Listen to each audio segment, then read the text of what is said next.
चलो भाई यहाँ ध्यान देना, क्वेश्चन ये है बैक एक्सरसाइज का 2.33 वैन डॉ फैक्टर का क्वेश्चन है। इसमें क्या रहा है कि 19.5 ग्राम CH2HCOH आपने किस में डिसॉल्व किया? आपने डिसॉल्व किया 500 ग्राम ऑफ वाटर। तो अब आपने पानी में डाला है तो पानी का वेपर प्रेशर क्या हुआ होगा? कम हुआ होगा, जिसकी वजह से बॉइलिंग पॉइंट तो बढ़ जाता है और फ्रीजिंग पॉइंट क्या हो जाता है? कम। तो ये कह रहा है कि it shows depression in freezing point equal to 1 degree centigrade. तो डेल्टा TF ऑब्जर्व्ड कितना हुआ है? 1 डिग्री सेंटीग्रेड। अब ये जो चेंज इन टेम्परेचर है ये डिग्रीज में आए चेंज इन टेम्परेचर या फिर किस में आए? केल्विन में आए, सेम होता है। चेक करके देखना। मान लो कोई चीज 1 डिग्री लिखी है और वो कन्वर्ट हो जाती है 2 डिग्री में, तो चेंज कितना आया टेम्परेचर का? 1 डिग्री का।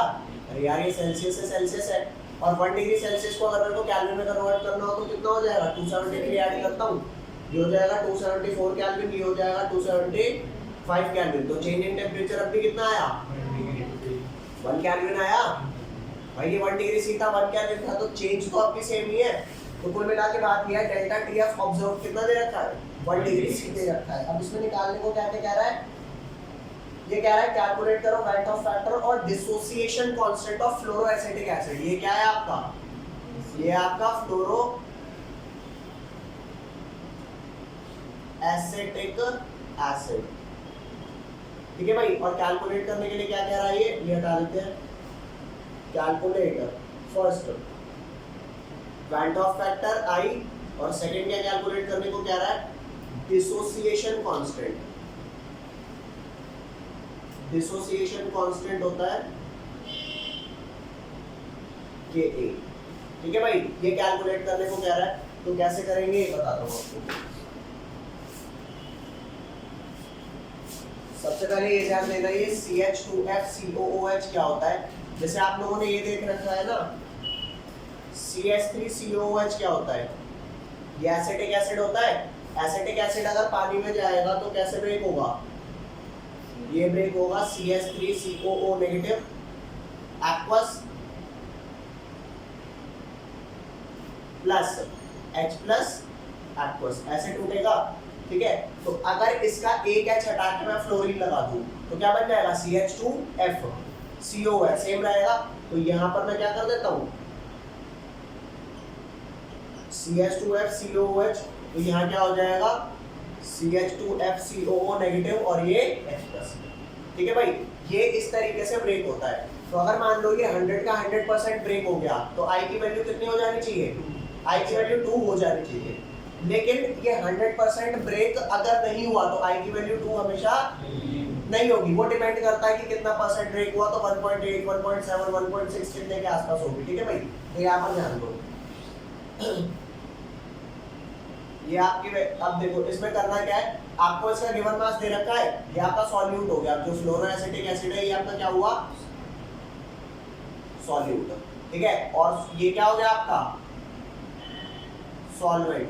तो पहले मैं क्या करता हूँ? डेल्टा TF कैलकुलेटेड निकाल लेता हूँ। कैसे निकलेगा डेल्टा TF कैलकुलेटेड?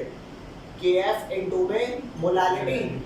आपको सॉल्यूट का गिवन मास पता है और मोलर मास आप निकाल लोगे। मोलर मास कैसे निकालोगे? कार्बन का क्या यूज करना है? 12, हाइड्रोजन का 1, फ्लोरीन का 19 और ऑक्सीजन का 16। यहाँ से आप मोलर मास निकाल लोगे।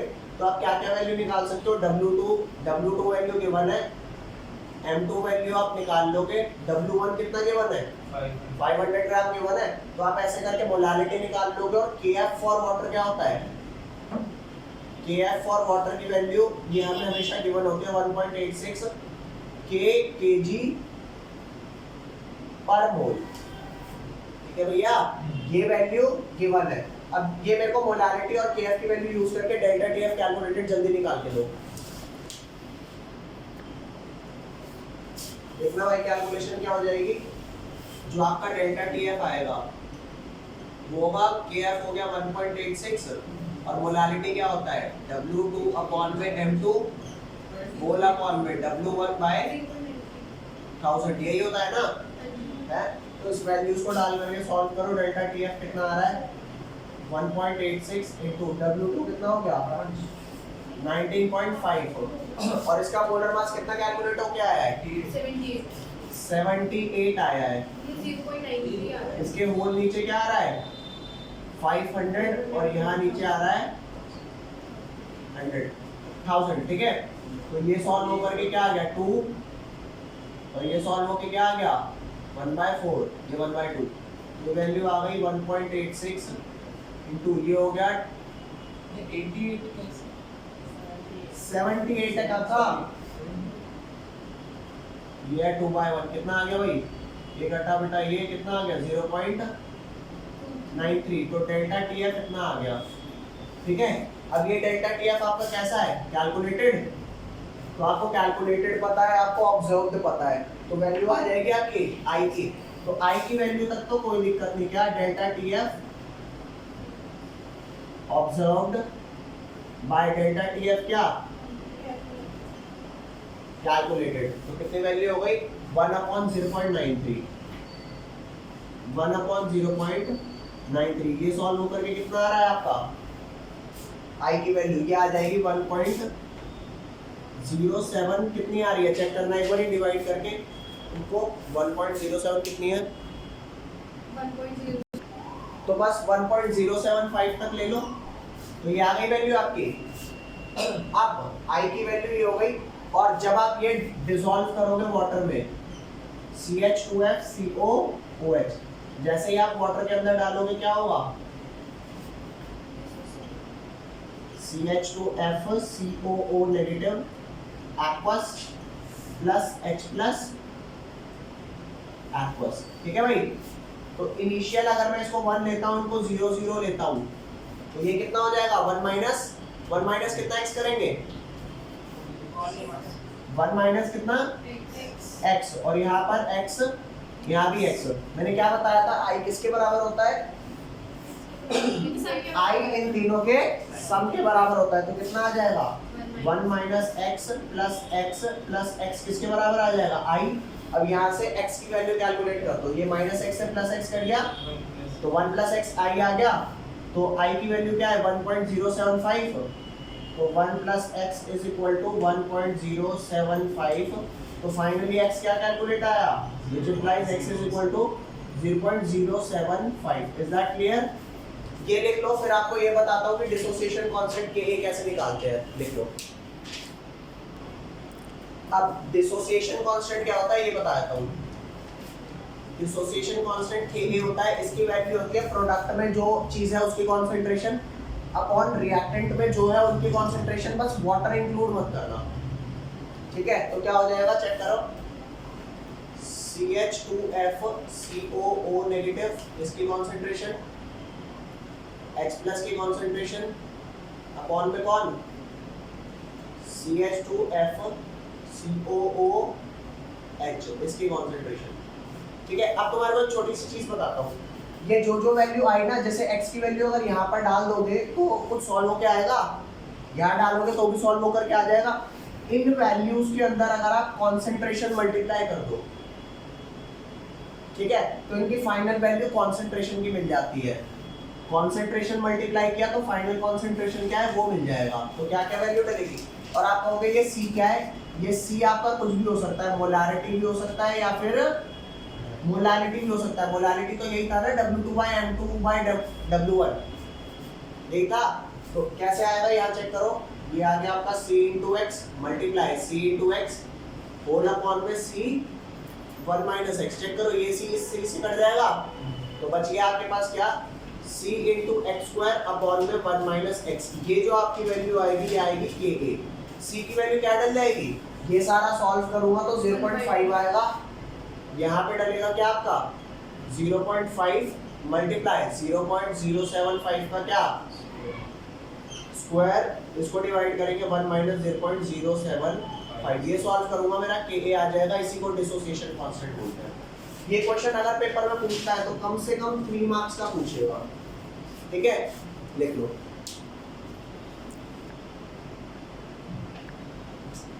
याद है मेरा भाई, ये क्या आ रहा है vapour pressure of pure water दे रखा है 23.8 mm ऑफ Hg। ये जो लिखा हुआ है वही मैंने लिख दिया। अब क्या है वाटर लिया 850 ग्राम, उसमें 50 ग्राम यूरिया मैंने ऐड कर दिया, तो वेपर प्रेशर बढ़ेगा घटेगा, वेपर प्रेशर घटेगा, जितना भी वेपर प्रेशर ये है ये घट जाएगा, ठीक है। तो अब क्या रहा, अच्छा भाई वेपर प्रेशर घट हो गया, तो ये बता दो vapour pressure of water for this solution अब क्या रह जाएगा। क्यों कह रहा है ये वेपर प्रेशर ऑफ वाटर बताओ फॉर दिस सॉल्यूशन, क्यों? क्योंकि जो तुमने सॉल्यूट डाला है ना यूरिया, ये तो नॉन वोलेटाइल है, ये तो कंट्रीब्यूट करेगा नहीं, ठीक है। उसके बाद जितना डिक्रीज आएगा, जितना डिक्रीज आएगा वो डेल्टा लेके P1 नॉट से डिवाइड कर दूंगा तो रिलेटिव लोअरिंग आ जाएगा। तो यहाँ ध्यान देना इसका सॉल्यूशन क्या होगा।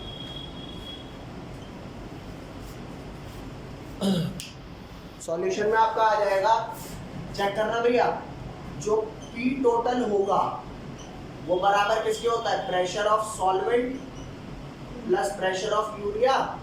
अरे जो सॉल्यूट होगा, प्रेशर ऑफ सॉल्वेंट कैसे निकलेगा, मोल फ्रैक्शन ऑफ सॉल्वेंट, जो वाटर है भाई, mole fraction of water into में P नॉट ऑफ वाटर और plus mole fraction of urea into P not of urea. अब क्योंकि यूरिया नॉन वोलेटाइल है तो P नॉट ऑफ यूरिया की वैल्यू क्या हो जाएगी, ये वैल्यू 0 हो जाएगी, ये 0 हो जाएगी, तो ये होल टर्म क्या हो जाएगा 0। तो प्रेशर टोटल जो प्रेशर ऑफ सॉल्यूशन आएगा वो सिर्फ किसकी वजह से आएगा, वाटर की वजह से। तो अब चेक कर, तेरे को मोल फ्रैक्शन ऑफ वाटर निकालना है और P नॉट वाटर की वैल्यू गिवन है, मल्टीप्लाई कर देगा तो आ नहीं जाएगा।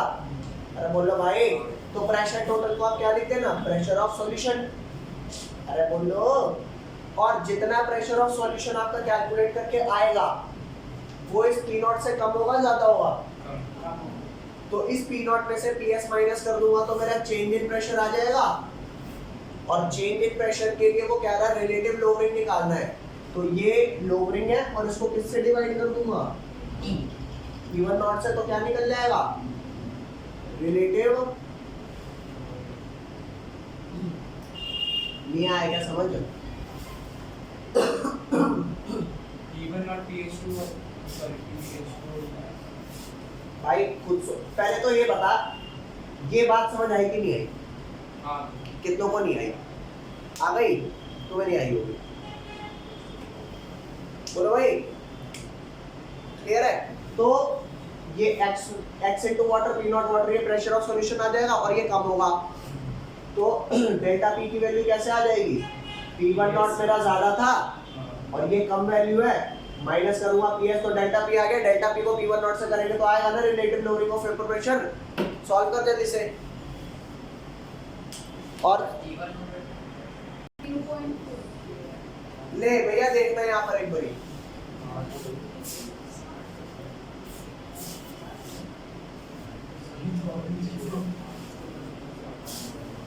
हमारे पास W2 कितना दे रखा है सॉल्यूट का, सॉल्यूट का W2 50 ग्राम है और M2 कितना हो जाएगा सॉल्यूट का 60।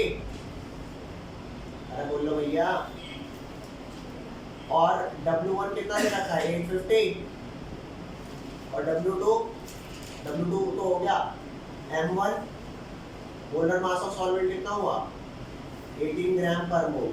तो यहाँ से मोल फ्रैक्शन ऑफ सॉल्यूट आ जाएगा, ये निकालो कितना आया, N2 आया W2 by M2, 50 by 60 that is 5 by 6, और N1 कितना आया 850 by 18, ये वैल्यू कितनी आई सॉल्व करके 47.22, ये इतने मोल्स और ये कितना आ रहा है 0.83 इतने मोल्स। तो मोल फ्रैक्शन ऑफ सॉल्वेंट निकाल लो, क्योंकि मोल फ्रैक्शन ऑफ सॉल्वेंट चाहिए। मोल फ्रैक्शन ऑफ सॉल्वेंट कैसे निकलेगा, x1 आएगा n1 अपॉन में n1 प्लस n2, तो ये वैल्यू कितनी आ रही है 47.22 डिवाइडेड बाय 47.22 प्लस में कितना 0.83, बता दे कितना आ रहा है इसका, कैलकुलेट करो 0.98 पक्का 0.98। तो अब ये मोल फ्रैक्शन ऑफ सॉल्वेंट आपको मिल गया, मल्टीप्लाई कर दो किससे P नॉट ऑफ वाटर 23 से, तो क्या आ जाएगा आपके पास प्रेशर ऑफ सॉल्यूशन आ जाएगा 0.98 into 23.8, कितने mm ऑफ Hg। बोलो गाइस कितना हो गया ये 23.41। तो ये PS की वैल्यू आ गई। अरे भाई यूनिट क्या हो गई भाई mm ऑफ Hg, और रिलेटिव लोगरिथम क्या होता है delta P by P one not ये 23.3 आ रहा है G1 324 है 23.41 नहीं है नहीं हाँ? ये देख लो 23.32 आ रहा है 0.98 से तो बड़ी है। भाई ये वैल्यू आपने सही सॉल्व करी है हाँ तो दिखाइए जरा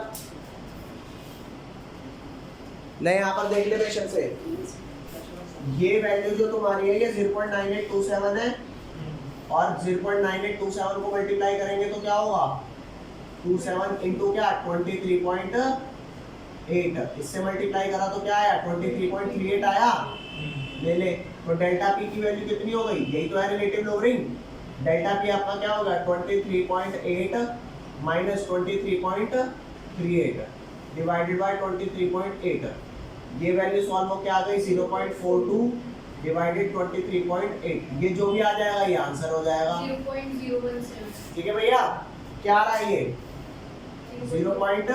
0.01 कंफर्म हो हाँ 0.017 तो उन लोगों ने पीछे ये आंसर नहीं दिया ना उन्होंने बस पेपर प्रेशर दिया अरे यही आंसर है चलो